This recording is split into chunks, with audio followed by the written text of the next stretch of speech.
Camp में ले जा रही है जहाँ रूबी जैसे कई और बच्चे भी मौजूद हैं।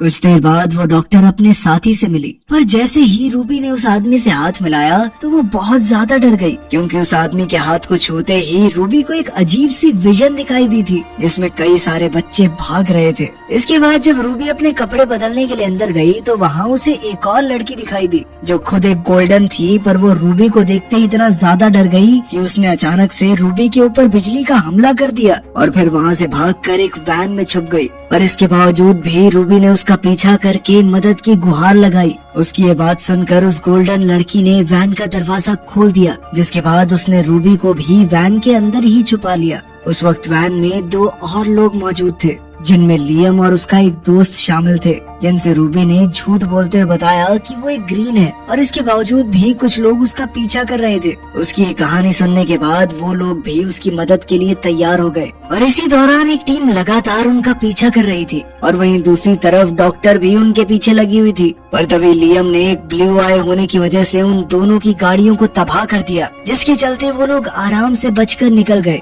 कुछ देर बाद वो लोग एक सुनसान जगह पर रुके, जहाँ लियम के दोस्त को समझ नहीं आ रहा था कि आखिर रूबी एक ग्रीन होने के बावजूद ऐसे छुप छुप कर क्यों भाग रही है, क्योंकि उसके मुताबिक रूबी किसी के लिए कोई खतरा नहीं थी। पर अपनी सच्चाई को जानते हुए रूबी के पास इस सवाल का कोई जवाब नहीं था और इसीलिए उसने इस बात पर गुस्से से जवाब दिया कि अगर तुम लोगों को मेरी मदद नहीं करनी तो जल्दी जल्दी बता दो, मैं चली जाऊंगी यहाँ से। जिस पर लियम ने उसे शांत कराते हुए बताया कि वो सभी लोग एक खास जगह जा रहे हैं जहाँ एक ऑरेंज आंखों वाला लड़का है जो उन सभी को सुरक्षित रख सकता है, और अगर रूबी चाहे तो वो भी उनके साथ आ सकती है। ये सुनते ही रूबी तुरंत ही इसके लिए तैयार हो गई। रास्ते में रूबी ने लियम से पूछा कि आखिर वो बेस से क्यों भागे हैं, जिस पर लियम ने उसे बताया कि असल में उन सभी पर अजीब अजीब से एक्सपेरिमेंट्स किए जाते थे, जिसके जरिए सरकार उन सभी बच्चों की एक आर्मी बनाना चाहती है जिसका इस्तेमाल दुश्मनों के खिलाफ किया जा सके। और इन्हीं सब चीजों के चलते उन सभी ने बेस से भागने का प्लान किया था।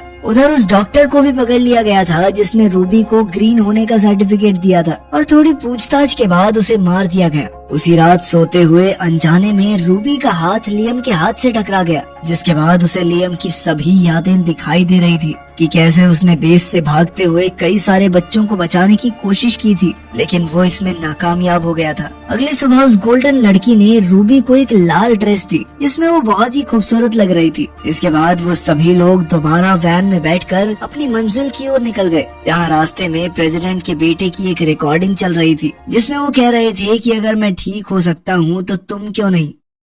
कुछ देर बाद ये लोग सामान खरीदने के लिए एक मॉल में रुके जो पूरी तरह से